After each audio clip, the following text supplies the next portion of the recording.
خوش اومدیم به این ویدیو از چنل پویا ماینر. تو این ویدیو قراره که گلیچ آبو بهتون نشون بدم. وسایل مورد نیازش پیستونه، لوله، بعد یه واکت آب. نگاه کنین، پیستون رو این حالت قرار میدین، بعد جلوش یه باکت آب میذارید. بعد این وقتی که این لول رو بزنید این میره تو، بعد آبای دورش خالی میشه.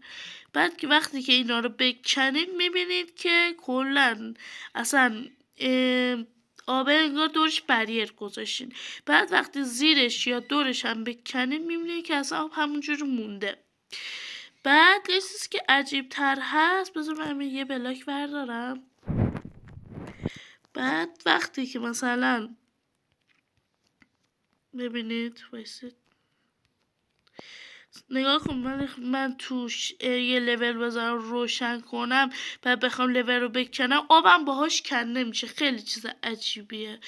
امیدوارم که از این ویدیو خوشتون اومده باشه. تا یه ویدیو دیگه، فعلا خدا حافظ.